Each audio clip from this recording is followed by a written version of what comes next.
অরণ্যের পর্বতে অন্য মনের জগতে, তাই অরণ্যের পর্বতে অন্য মনের জগতে আমি সেই পলাতকায় বেঁধেছি প্রতি বলে মন।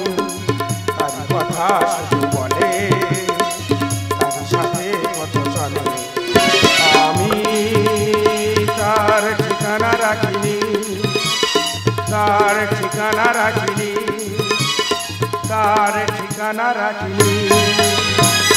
দাদা সবাই জানি যে সংসার সুখী হয় রমণীর গুণে, বাড়ির বউরা ব্যস্ত এখন বড় বড় ফোনে।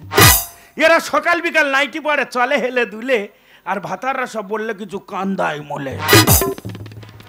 দাদা তাহলে মনের কথাটা খুলে বলি, আমরা 3 ভাই আর বাবা মা, তাহলে আমাদের ছোট পরিবার, সুখী পরিবার। বললে হয়তো তোমরা বিশ্বাস করবে না, 3 ভাই কি মিল, একজন যদি পায়খানা করি আর একজন ছুচিয়ে দেয়, আবার একজন প্যাক করলে 3 জন বসে বসে খায়। 3 ভাই কি মিল, কিন্তু 3 জনে 3 জায়গায়তে 3টে কানের ডাক্তার আনলুম। বাবা রে বাবা, এমন ভ্যাকসিন পুচ করলো আমাদের সংসারটা ভেঙে পুরো খান খান হয়ে গেল। ওই জন্য কথায় কি বলে জানো, ওই জন্য কথায় বলে ভাই ছিল রামের ভাই, আর তারপরে সব ও বাবা রে বাবা। দাদা আপনার নাম কি মিনিবাস হালদার? হ্যাঁ গো। আপনার নামে একটা চিঠি আছে। চিঠি আমার নামে? হ্যাঁ হ্যাঁ আপনার নামে। কই দেখি। ওদা ভালো আছো? হ্যাঁ ভালো আছি, আসছি তাহলে। হ্যাঁ ঠিক আছে ঠিক আছে। কি লেখা? কার্তিক মাসে 21 তারিখ, মানে আজকের, মঙ্গলবার মানে আজকের। বাবারে চিঠিটা অনেকদিন পরে হয়েছে রে। দাদা একটা জিনিস ভেবে দেখেছো, এই সংসার মায় পড়ে না গো আমরা আসল দেবতাকে ভুলে যাই। জানি না আজকে সকাল থেকে শুধু আমার বাবার কথা মনে পড়েছে, আর বাবার কথা মনে পড়লে না, তাই অরণ্যের পর্বতে অন্য মনের জগতে, তাই অরণ্যের পর্বতে অন্য মনের জগতে আমি সেই পলাতকায় বেঁধেছি প্রতি বলে মন।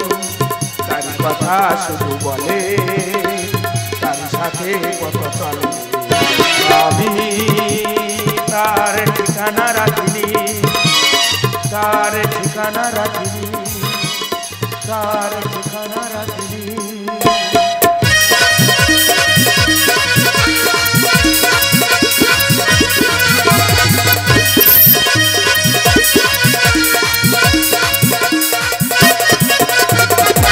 আচ্ছা সকলে ইতিহাস তৈরি করে, আই চিন্তা ভাবনা করছি আই ভূগোল তৈরি করব।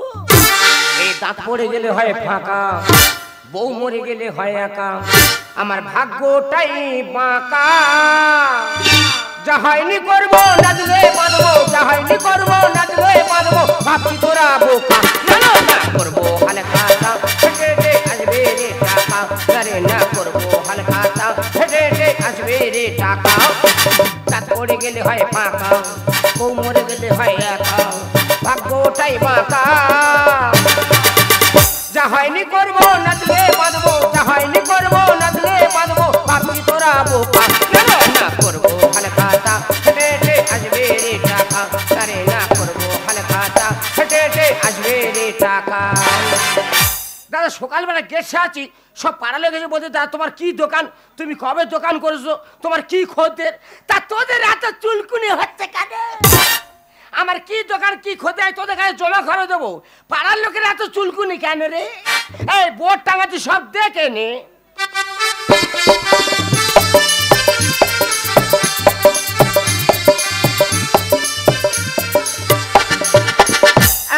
কি লেখা আছে?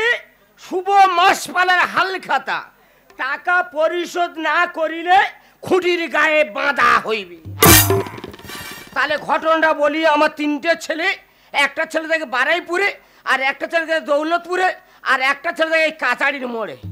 3টে ছেলে, ওর মা মরে গেল, মরে যাওয়ার পরে সৎ কাজ করে এসে গ্রামবাসী সব বইছি, তা বলতে বলে তোর মা তো মরে গেল, তা এবার বাবা কার কাছে থাকবে? তা ছোট ছেলে বলতে কেন বাবা আমার কাছে থাকবি, মেয়ে ছেলে বলতে বাবা আমার কাছে থাকবে, বড় ছেলে বলতে বাবা আমার কাছে সব আংড়ি করতেছে। আমি না গো বাবা কোথায় যাবো নি, আমার বাবার ভিটে বাড়ি ছেড়ে আমি কোথায় সরবো নি। তা গ্রামের লোক বলে তোর বাবা যখন যাবে না কি করলে হবে, আমি মাসপালা কিভাবে কি টাকা পয়সা দেবে সেটা আগে আলাপ আলোচনা হোক। তা বলে তো 3 ভাই তোরা মাসে 2000 করে টাকা দিবি। তা আমি জানি তাহলে 6,000 টাকা হচ্ছে, একটা রান্নি রাখবো, আর এক্সট্রা বিড়ি বিড়ি যা খরচা হবে, আর যে টাকাটা বাঁচবে আর সুদ খাটাবো। টাকা প্রথমত খুব ভালো দিচ্ছিল মায়ের দা, টাকা প্রথম খুব ভালো দিচ্ছিল, ইদানি করে 5-6 মাস করে সব বাকি ফেলে দিস। ও বাবা সালাদে খবর বাড়িছে কি আর খবর নিচ্ছে রে, ফোন করতে কি আর ফোন ধরতেছে না, তাই বাধ্য এই মাস ফেলার টাকা আদায় করার জন্য হাল খাতা করতে হচ্ছে। একটা কার্ড ছাপা দেখেছি দাদা, বলতে মানে একটা কার্ড ছাপালে যে টাকা, 1000 টাকা কার্ড ছাপালে সেই টাকা। আর যাক টাকা যা কোনো অসুবিধা নেই, খালি হেডলাইনে লিখে দেবে যে টাকা পরিশোধ না করিতে পারিলে খুঁটির গায়ে বাঁধা হইবে। আর ছেলেরা মাইক বাজাও, হুড়ু করে মাইক বাজা, খদ্দের ঢুকে যাবে, মাইক বাজা।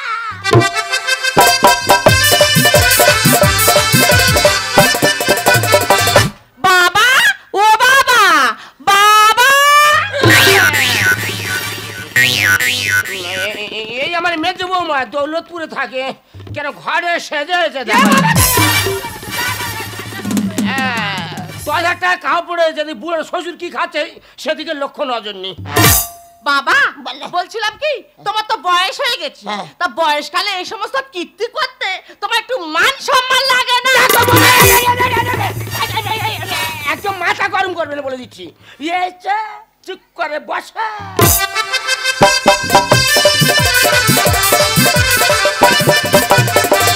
বাপি বলিয়ে, বাপি বাপি বলিয়ে, বাপি। এই আমার মেজো বৌমা বারুইপুরের মালটেন ঢুকেছে। এই বাপি সম্পর্কে কিভাবে গুছোচ্ছে দেখছো, নিজেদের ভিতর কোন দিচ্ছে। এই বাপি ভালো আছিস বাপি? হ্যাঁ ভালো। এই তুই আবার এসেছিস, তোর জন্য সংসার ভেঙেছে, তোর চোখ আমি তুলে মরি যাবি। এটা ঝগড়া করতে চাই না, উঠবো উঠবো, একটা প্যান প্যান করে মাটির ভিতর ঢুকি দেবো একেবারে। এই ঝগড়া করে সাথে, এই এটা ঝগড়া করতেছি না, এই ঝগড়া করতেছি, যে কাজ করতেছি সেই কাজটা সেরে কথা বল। কিন্তু সবচেয়ে মেন খদ্দের যার হচ্ছে বেশি বাকি, সে খদ্দের কই এখনো মধ্যে আসতেছে না। ডাক দিয়েছে বাবা আমারে, রইব না আর বেশি দিন তোদের মাঝারে। ডাক দিয়েছে বাবা আমারে, রইব না আর বেশি দিন তোদের মাঝারে। ডাক দিয়েছে বাবা আমারে।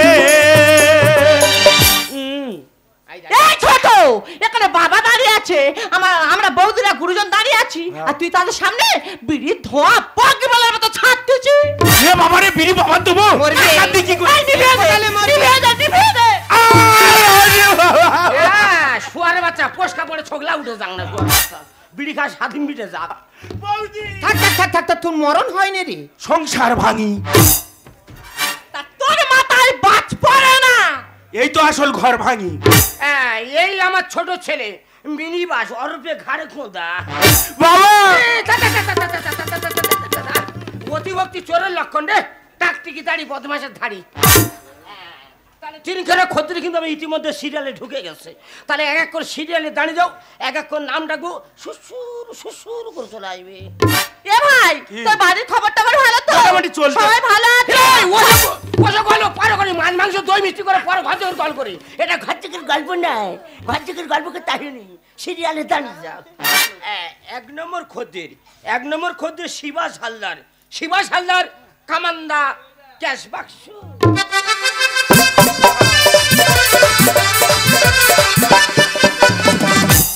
বাবা বাহ, ভালো মিল পিটুনি ঝাড়তেছে তো, বলো।